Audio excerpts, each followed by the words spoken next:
Welcome to another episode of Is This for Kids? I am Jonathan Bearded Blevins, husband and father of 4, and I think that most media marketed towards children is poison. And I am Katie, MrsRuvi. I am a wife and mother of 5, and I think that most media for kids can be made for kids even if it doesn't necessarily, if you're ready to have the right kind of conversations. You would. I would. And that is what the point of this podcast is, to talk about a particular piece of content, to let you know what is in it that you might want to shield your kids from, what conversations might come up that you can shepherd them through, and how you can use media to share in your kids' life experience. And today we have sort of an interesting one that's like, is this for kids? What was it? Try to say it. That's Harry Potter. Harry Potter. Harry Potter will be releasing in theaters again coming up soon. That's not Harry Potter. We're talking about Lord of the Rings. Because that was a funny joke because I'm obsessed with Lord of the Rings. This movie was called The War of the Rohirrim. I know, but it's Lord of the Rings. Adjacent, yes. But adjacent. In communion with Peter Jackson's Lord of the Rings. From the appendices of Lord of the Rings by J.R.R. Tolkien. They are able to use the same music, and it is food for the soul. In communion with is the cutest way you could have said that. I like it. And it is food for the soul. You hear the Hobbit song, the Shire, I should say. Oh, it's so good. You actually hear the never mind. Yeah. It's not the Shire. Don't be that person. Don't be a whataboutism person. Okay. You know what I mean? It's not whataboutism. Lord of the Rings is fully back. Music. It is fully back. It is ready to go. Yeah. I saw the preview. I was very skeptical. I went into it kind of annoyed, thinking it was going to be bad. Yeah, I did too. And it was awesome. I really thought it was going to be terrible. So let me just give you a quick summary of what it is. Please do. Tell us all about Hedda. Hedda, which is hard to say, but it's spelled Hera. So if that's helpful, I might just call her Hera because Hedda feels weird to say all the time. So it's based on a short story called The Lord of Earl. It's spelled E-O-R-L, but it's pronounced Earl. I Googled it. There you go. Good job. And it is in Appendix A of J.R.R. Tolkien's The Lord of the Rings trilogy. So if anybody's asking, is this canon Lord of the Rings? It is. And this story, although it has been expounded out quite a bit because it is a short story, right? But this is the story of the kings of Rohan, or one of the kings of Rohan back in the day, about 160 some odd years before the Lord of the Rings trilogy takes place, in which Helm Hammerhand is the king of Rohan, and his daughter Hera is not particularly interested in getting married, and she says she's not going to marry the Prince of Gondor, and she's also not going to marry this sort of tribal lord-ish type guy, whose name I can't think of right now. Freka. Freka is the father, Wolf is the son. So Freka comes and he's like, hey, I want you to marry my son Wolf. And she's like, yeah, no thanks, I'm not going to marry anybody. And so Freka decides to start a fight with Helm Hammerhand, dies in a fist fight like some kind of total wiener. I don't know who dies in a fist fight. I mean, lots of people have. I probably shouldn't say die in a fist fight like a wiener. That's kind of funny. Okay. Cut the part about me schlepping about it anyway. Anywho, so it gets into this fist fight and dies, and so his son decides he's going to avenge him, and he gets all of the hill tribes to sort of turncoat against Helm Hammerhand, and there is a battle that ensues, and not to be a huge spoiler, but this is how Helm's Deep, the big battle that takes place in the Lord of the Rings movie, which was only about a page in the book, gets its name, because it is where Helm's Deep is only a page in the book? Yeah, it's pretty short. The Battle at Helm's Deep? It's not a page, but it's pretty short. It's short, wow. Yeah. I don't remember that. I mean, it's been a long time. It's like, and then there was a battle. It was so good. It was very good. This movie was awesome. Yeah. Whether you're a Lord of the Rings fanatic, I have seen a lot of Lord of the Rings people who are upset about it. Well, I think like it does expound upon a lot of the shield maidens of Rohan, which are never really talked about in detail in any of the short stories, but they're mentioned repeatedly both in Lord of the Rings, the trilogy, and in the appendices. Like, so there's not a lot of information out there, but they kind of want to build on that story. This, like, who are these women warriors of Rohan? And so that's where we are. That's, one of them is Hera's handmaiden. I don't know what you call that person. And then Hera aspires to be one. Yeah. Yeah. And can we technically call this anime? Yes. Okay. Yeah. My favorite anime movie of all time. Yeah. I'm not a big anime fan. We've done anime episodes in the past, and like I'm not a huge anime person from a style, like art style, the way that it looks like anime.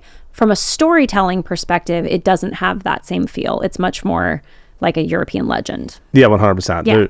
There's like one character, the old lady. She's like the most anime character I can think of. Where What, there's the just Shield Maiden lady? Yeah, like Oh, the okay. super super old one who's walking around who's like that chest. Oh no, the lady with the haunted chest. Yeah, Yes. absolutely. Like that's a little bit anime. That's You're like, very oh, there's the anime. character that just There appears out of she nowhere, is. probably knows magic and can kill everyone if she wants to. Really grotesque looking for no obvious reason. Yeah. But otherwise, like I mean, I thought it was so good. I thought I was gonna go to sleep. I thought I'd be mad as a Lord of the Rings fan. I just was like, as someone who wishes that there could be 10 more Lord of the Rings movies than that Tolkien just kept going. Like this scratches the itch. Yeah, there's so much in there. We have a good friend, Tea with Tolkien. You should follow her on Twitter if you don't. She's amazing. And she does a lot of different Tolkien content. And he has so many backstories, letters, appendices that he wrote. He created an entire world where you could find a short story after a short story that you could make movie after movie just like this without ever getting out of actual Tolkien canon.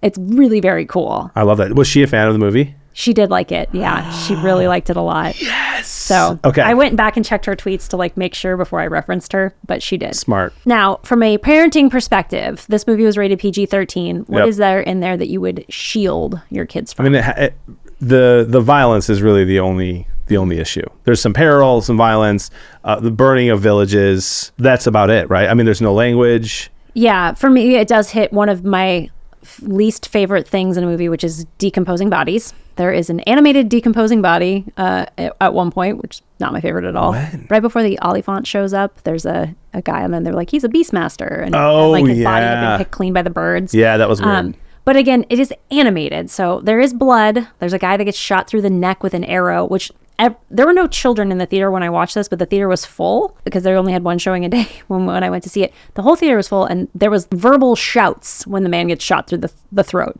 Like, oh my gosh, like people freaked out. And then there's a kid who gets his throat slit, which is kind of gross. You don't see it, but you see like the jerk motion of his arm, which is really kind of...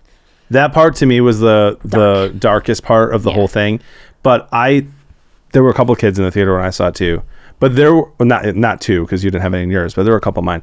I will say that I expected way more blood. Yeah.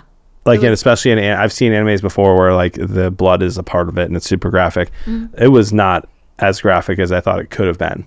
Yeah, there was definitely more blood in like Howl's Moving Castle than there was in this, for sure. Yeah. So the violence and the peril and some of the crazy, gross killing scenes could have been way worse, but they exist. Yeah. And so you'd shield your kids from that kind of stuff probably. Yeah. It also is PG-13, like you said, and it's a dark movie about war and betrayal and anti-marriage sentiment, like that kind of thing. But for the most part, if your kids can handle a little bit of stress, one of our graphic designer took his two oldest children, I think they're 7 and 9, and they both liked it a lot, but they said it was a little intense for them. Yeah. So like they wouldn't want to see it again, but they liked it. Yeah, because I really don't think it's made for young kids. It's made for Lord of the Rings nerds. Yeah.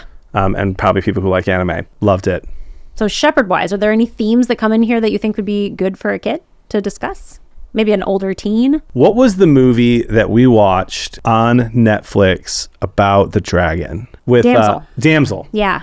I get similar Damsel vibes. Very. In the fact that there is a great main character, female, who is strong and independent and kind and loving and a leader and all these things that like I want my daughter to be. And I think there's great conversations you can have about what it means to be a strong, awesome woman. Yeah, but also like it doesn't sacrifice the male aspect of it either. Helm is amazing. Yeah. Helm Hammerhand is a good father who cares about his daughter. He's trying his best. Yeah, he makes some poor battle decisions for sure. Yeah. But like he comes out in the end and defends Helm's Deep, which is called something else during the movie, but it eventually becomes Helm's Deep. And he's a heroic person who stands up for his people and values what his daughter is, which I think is incredible and good and useful. It doesn't have to be this anti one or the other dichotomy. Yeah, I don't think it is at all. Yeah. It's like, look at these awesome men in this movie. Look at this awesome woman in this movie. And it's very clear that she's meant to go do this. This is what her calling is. Yeah. And so she avoids marriage. Who knows if she gets married later, right? Like we don't know. But for now, like her call is to be a leader for these people and to continue figuring out who she is. And then I'm not going to spoil it, but at the end, it's just so fun. Yeah. And it's not that she's like refusing to get married for the sake of, wanting to go out and party and drink more or whatever, like dumb reason somebody would want. It's because she feels a calling to something higher. Yeah. Like she wants to be a part of her community and her people and the defenders of Rohan. 100%. When my daughter's old enough, I will show her this movie and hope she falls in love with this character. Yeah. So from a share perspective, this kind of goes back to what we were talking about at the end of Sonic and a couple of other times where we keep giving kids these movies that have the emotional depth or the difficulty of a teaspoon. Like it's just not. We seem to think our kids are too stupid to follow anything. And I do think that this might be a difficult thing to follow for sure. But The Hobbit is a children's book that we seem to have forgotten that it was a children's book. It is a reading level and appropriateness that a child could follow it, at least in 1960 when it came out. So like, what do we really think our kids are so much dumber than they were in 1960 that they can't handle this? And I don't think you think that, but I wonder if people feel like this isn't a kid's movie because it's too complicated or too emotionally deep. Why? I feel like we can offer this to our kids. I will tell you why. Okay. I think they can, but I also think that a movie for a kid has to have like humor and some light moments. And I don't remember any of that in this movie. Maybe I'm wrong. Sure. Because I don't understand anime often. But you look at like The Hobbit, those characters, my kids loved those characters. And you look at Fellowship of the Ring and Tom Bombadil, he's hilarious. His whole attitude towards life and his jolly personality. And there's like not a lot of joy in this movie. But that's the thing, like in The Hobbit, it's not even that there's funny moments because they're not funny, but there's songs. Like they add in songs. That's the part that makes it easy and palatable to children. You can add songs to anything. But they didn't add songs to this. Well, they could, is the thing. Like when we're making this content, we don't have to make something candy floss like Sonic 3 or whatever. But don't you think that this movie is not made for 7, 8, 9 year olds? It's not made for kids. But what I would challenge our audience to is that if your kid can handle some animated gore, and by that I mean like it's not like it's detailed or anything, like it's just obvious that someone's dead. Like it's an animated skeleton. It's not spilling ever. Yeah, it's not gross. It's not even as bad as, Mortal Kombat.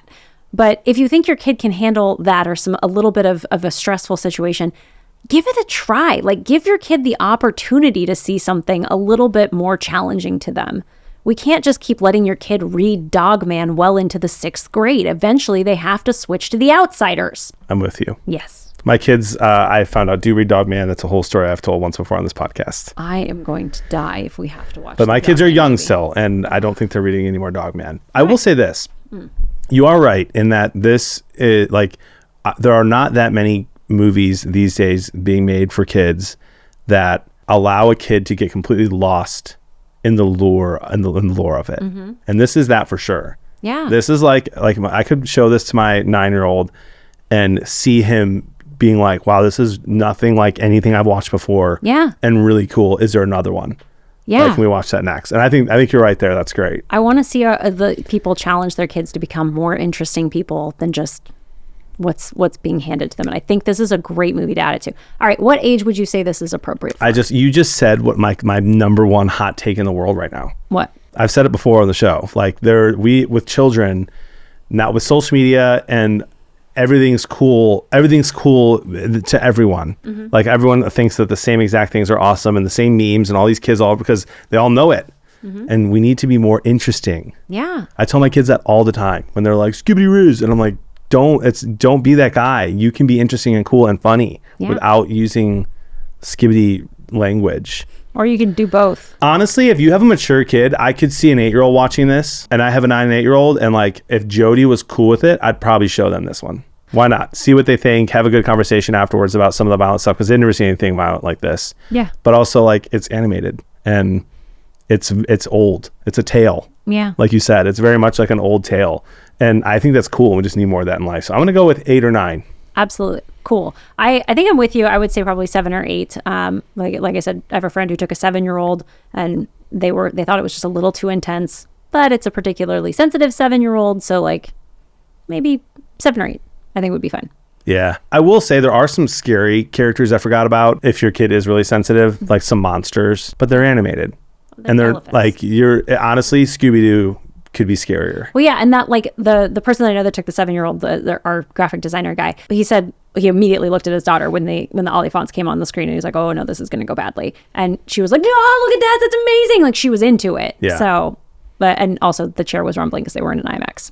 Ooh, fancy. So that was helpful. But okay, so there you go. Right around 7, 8, 9 in that range is what we think. Hey, if they liked this episode, where can they find more of this? You should go to isthisforkids.com and find whatever you like best to listen or watch podcasts and click that. Give us a like, a follow, a subscribe, etc. And especially on Instagram, we're very active on there. Let us know what you want to see next. Yeah, and if you're listening to this on Spotify or on Apple Podcasts, just know you can watch the video on Spotify now. On YouTube and Spotify. Yeah, it's being uploaded in both places. What a blessing. Yeah. Hey, there's so much content out there for us to wade through as parents. I'm Jonathan Bearded Blevins. I'm Katie, MrsRuvi. Let us help you decide. Is this for kids?